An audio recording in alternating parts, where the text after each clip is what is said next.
When I was born dead. I was not breathing and was completely blue. The nurse and my mom were freaking out while another nurse ran out of the room. Quickly, the doctor ran back in and began to work to save my life. What happened was, my mom went into labor while everyone was not around, earlier than they thought. The nurses came in to check on my mom, panicked, thought it'd be a smart idea to shove me back inside of my mom. Mom was frazzled and confused, but before she could even ask if that was standard procedure, the nurse was out the door. Body fluids were getting inside of my lungs, choking me.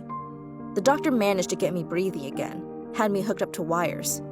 I seemed okay when I got brought home, but by age 2, I was showing signs that something was definitely not okay. I started to rock back and forth and had constant seizures. I never cried if my diaper needed changing or if I was hurt or hungry. If I needed something, Mom and Dad had to check on their own because I gave no signs. I was soon taken to the hospital to figure out the strange behavior. It turns out I had autism. The doctor didn't think I'd live very long and would never mentally age past 2. He suggested that my parents should lock me away because I'd be a vegetable my whole life. But my mom refused to send me away, kept me, and did her best to care for me. I required a lot of special attention. Cartoons always got my attention, so my mom would often leave the TV on because cartoons kept me calm. I loved The Lion King and the Teenage Mutant Ninja Turtles. I went to a school for disabled kids at 5. At 6, I went to public school and was in special ed. I had trouble making friends. I tried to befriend everyone. I'd give them an uncolored page from my Powerpuff Girls coloring book, only to find these pages crumpled up, uncolored, on the ground. Everyone at school found me freaky. I was never good at sports, still am not. I didn't know how to play a single game in PE. "No, we don't want her."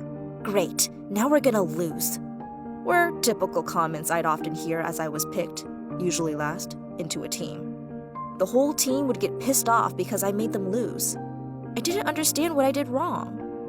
Their comments made me feel even more insecure than I already was. School was a very lonely time for me. I always carried a doll of one of the Ninja Turtles, Raphael. I considered Raph my best friend. I took him everywhere. He was my escape from the real world that I didn't seem to fit into. One day, I was playing with Raph in class during playtime. I was so caught up in the fantasy world that I didn't hear the teacher say, "Put the toys away." So when I didn't put Raph away, she took him from me, which made me really angry. I had a hard time dealing with emotions. None of my classmates were sympathetic. They just teased me. I continued to feel unwanted and was constantly teased right through school and into my teens. At school, everyone called me emo. I'd get laughed at, be given dirty looks if I even held a piece of food. Because I felt embarrassed, I started to avoid most meals and began losing too much weight. I felt hated, like everyone would be happier if I was gone. So I decided to test that out. In music class, we were watching a movie. We were all sitting in chairs on mini bleachers. I was in the back, by the edge. I slowly scooted my chair close to the edge to a point where I fell over. Landing on my back, the chair landed on me. The room went silent. Then, everyone laughed. Not a single kid asked if I was okay. One even said it was the best thing that ever happened. I pretended to laugh, but on the inside, I was destroyed. It didn't help that my online life was no better. Me being a stupid kid, I did pretty questionable things on my old DeviantArt page. Someone got so fed up with me that they made an entire journal post ranting about me. After reading this, I started to get angry and bitter. I started to cut my legs and chest with a shaving razor as a way of coping. I was getting hundreds of people online going onto my page and mocking me. There were a few people who were trying to defend me, but they got backlash too. One person even went into full detail describing how they would kill me. I was traumatized. It still honestly messes me up to this day.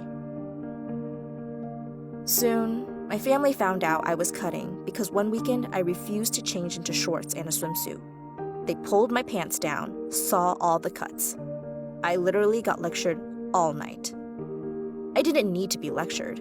I knew what I was doing wasn't okay. I desperately needed the constant teasing and nasty comments to stop.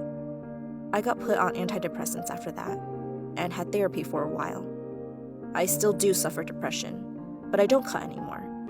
I just slip off into my own world and imagine hanging out with fictional characters who like me. I've always been mocked for being a fangirl of fictional characters, but it's literally part of who I am. Even as a kid, I was like that. I guess it's my coping mechanism. My whole teen years, I was into Invader Zim. Now as an adult, it's Underfell Sans. I know he's not real, but I feel a strong connection to him. He was lazy, loved to sleep, is misunderstood, likes to crack jokes, is looked down upon by most. I relate to that. He's my comfort character. He makes me happy. I don't get mocked for it too much now. Most people think it's adorable and are understanding. As an adult, my autism has improved a lot. I am a high-functioning autistic. I like to draw, even though I don't think it's that good. I have a small YouTube channel that does commentary on certain things. I have a part-time job, my customers love me.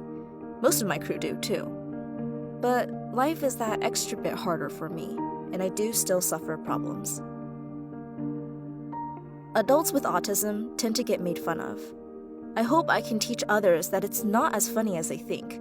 It's actually a huge struggle. It took me so long to control mine better. I still have problems with it. I worked really hard to get where I am now, even though it may seem like nothing. I know now that even though I get shaky about a lot of things, that I'm not alone. And I have brought inspiration to people. People tell me that my content makes them feel better. Knowing my stories have given others hope, and the satisfaction of knowing they aren't alone in their problems fills me with joy. I'm glad my stuff lightens others' day.